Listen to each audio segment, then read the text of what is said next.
আজকে আমি আপনাদেরকে নতুন একটা ফলের সাথে পরিচয় করিয়ে দিব।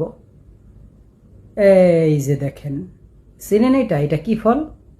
হ্যাঁ, এটা হচ্ছে নতুন ফল, লেবু ফল। লেবু এখন আর লেবুতে নাই, এটা ফল হয়ে গেছে। চিন্তা করে দেখেন আমাদের দেশের মানুষের অবস্থাটা কি।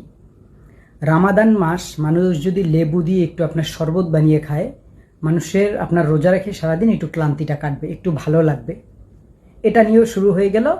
লেবু এখন লেবুতে নাই, লেবু ফল হয়ে গেছে। যে একজন ব্যক্তি বলছিল না, লেবু খাওয়া দরকার নেই, আপনারা ভিমবার খান। লেবু বাদ দিয়া আপনারা ভিমবার দিয়ে শরবত গোলায় খান, কারণ ভিমবারে আছে 100 লেবুর শক্তি, ঠিক না? এই সামান্য একটা জিনিস নিয়েও আমাদের দেশে সিন্ডিকেট চলে, লেবু। অন্যান্য দেশগুলোর দিকে দেখেন তাকিয়ে, যেখানে কিনা রামাদান মাস আসলে ওই জায়গাতে সকল পণ্যের দাম কমিয়ে রাখা হয় বা কমিয়ে দেয় সরকার থেকে। আর আমাদের দেশে যে জিনিস খায় না 2 দিন আগেও 10 টাকা 20 টাকা হালি, সেটা হয়ে গেছে 120, 150। আর 2-1 দিন পর দেখবেন যদি একটু গরম পড়ে 300 টাকা হয়ে যাবে। লেবু ফল, নতুন ফল, আপনারা চিনে রাখেন। অথচ আমরা যে এই যে বিদেশে যারা থাকি, যে মালয়েশিয়াতে, এটা আমার সঠিক মনে নেই কত টাকা যেন কেজি, কিন্তু আমাদের বাংলাদেশের তুলনায় অনেক কম। অনেক মানুষ এটা খায়ও না, কিন্তু এইখানে আমাদের দেশে এটা ফলে পরিণত হয়েছে। রামাদানটা যেতে দেন, দেখবেন 4 টাকা 8 টাকা 10 টাকা হালি। তাহলে আমাদের দেশে আপনি কোথায় বসবাস করেন আমাকে বলেন? কোথায় আমাদের দেশে শান্তি আছে? দেশের মানুষ, আপনারা বড় বড় রাস্তা, বড় বড় সেতু এগুলো তৈরি করেন, মানুষ কি রাস্তা খেয়ে বেঁচে থাকবে? দ্রব্য মূল্যের দাম কমাতে হবে, যেন দারিদ্র মানুষ একটা জিনিস কিনে খেতে পারে। এই লেবু ফল সবাই খাইতে চায় না কিন্তু, ঠিক আছে? যেটা আপনার যেই জিনিস ওইটা ওইখানেই রাখেন।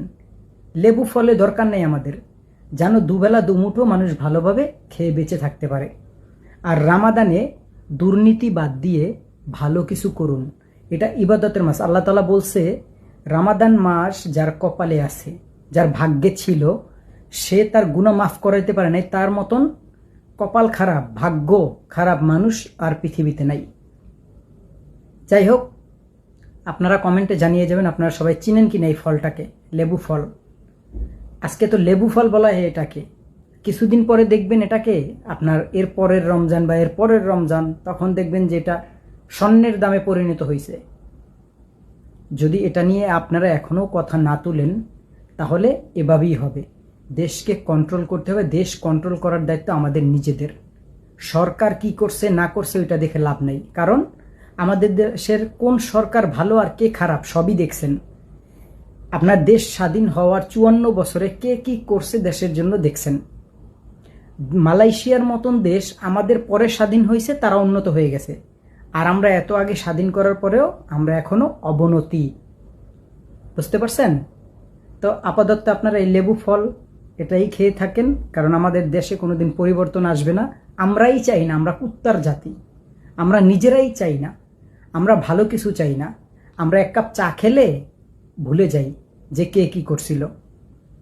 ভিডিওটা শেয়ার করবেন এবং লেবু ফল নিয়ে এই যে আমি যে প্রতিবাদটা করলাম, এটা সামাজিক যোগাযোগ মাধ্যমে আপনারা ভাইরাল করার চেষ্টা করবেন, যেন এটা আপনার প্রশাসন পর্যন্ত যায়, যে প্রবাস থেকেও লেবু ফল নিয়ে তারা প্রতিবাদ করছে।